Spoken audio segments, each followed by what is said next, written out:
So here is an example. The relation is less than or equal over the set of real numbers, and here are the question: is X reflexive, symmetric, transitive, and all of this? Okay. So let me start by asking whether it's transitive or not, because it's somewhat fresh in our minds, and we'll go to reflexivity later. Okay. Is it transitive or not? Think about it. Think about what the relation is. First of all, what's the domain? Yeah, it's the set of real numbers. Okay. So the relation is two real numbers are connected by an arrow from the first one to the second one if the first one is smaller than or equal to the second one. Okay, that's the relation I have. So is this transitive? I'm asking you about the third one. Is this thing transitive? Yes. Why is it so?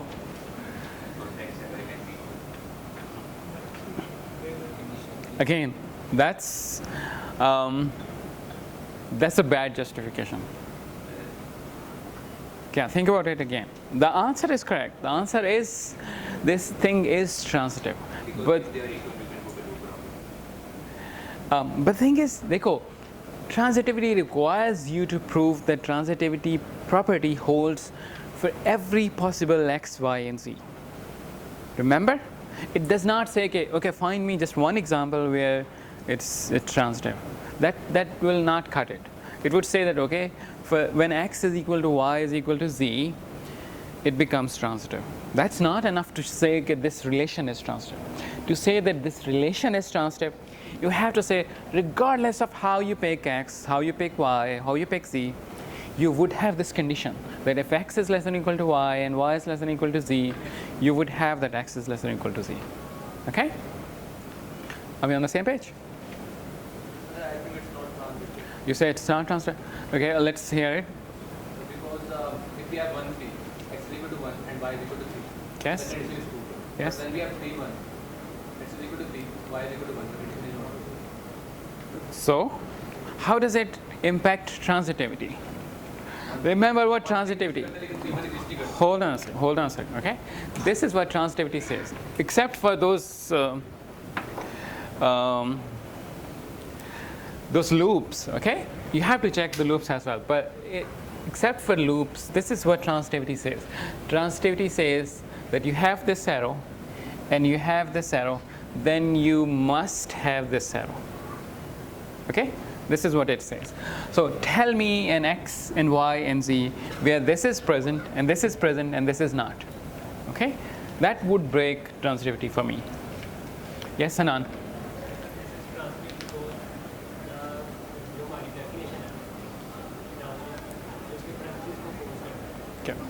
Yeah.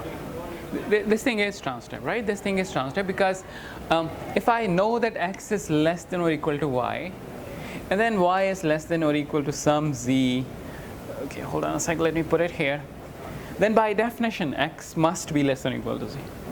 Okay? This arrow is by definition true. यहाँ पे होगा ये हमेशा. ठीक है? So transitivity holds. Let's go and see, is it anti-transitive? I want you guys to bear in mind, is it possible for a relation to be transitive and anti-transitive at the same time? Okay? I'm not going to answer it at this point, probably at the next slide or so. But for this particular relation, is this anti-transitive? Yes. Who said yes? You said yes. Okay. Why? क्योंकि sir professor equal भी हो सकता है bye x क्या? y can be equal और क्या? Less than b हो सकता है Yes?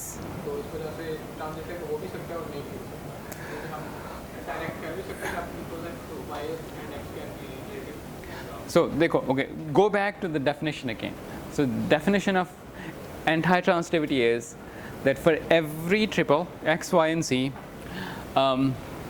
you have x, y, and y, z, then this thing is not there. This is what anti-transitivity is saying. But that's not true, right?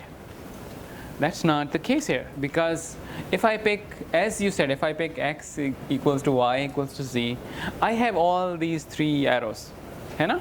That breaks anti-transitivity. If I have transitivity property at any particular triple, that breaks my anti-transitivity. Okay? Cool. So this thing is not anti-transitive. Okay, let's go back to the remaining list. Is this reflexive? If so, less than or equal to relation is reflexive, okay? Because by definition, x is less than or equal to y, and so on. Okay. Are you in this class? Why are you late? Okay, leave now and meet me after the class. Okay? Okay, cool. So by definition, it's reflexive. Is this symmetric? It's not symmetric, right? Because I can pick x equals 1 and y equals to 2. And I would have this arrow. ये वाला arrow तो होगा. ये वाला arrow मेरे पास नहीं होगा, है ना? So this is not symmetric. Is this anti-symmetric? Let's go back to the definition of anti-symmetric. Yeah? Okay, it cannot be anti-symmetric. Do you remember the definition of anti-symmetry? Anyone who remembers the definition of anti-symmetry? Yeah. That if AB belongs to the set and A also belongs to the set, then we have that A is equal to. Yeah, absolutely. Nice. Cool. I'm so happy to hear this, okay? So anti-symmetry says that if you have xy and we also have yx, then x and y must be equal. This is the definition of anti-symmetry. Okay? Just to give you in the intuition behind this definition is कि जहाँ कहीं पे भी symmetry है, it can only be a loop. Loop के अलावा कुछ नहीं होना चाहिए. This is what anti-symmetry says. Okay? और यहाँ पे loop के अलावा कुछ भी कहीं पे भी symmetry, anti-symmetry नहीं होगी. Okay? So if you have x is less than or equal to y, and you also know that y is less than or equal to x, the only possible thing that can happen is that x was equal to y. Okay? So this thing is anti-symmetric.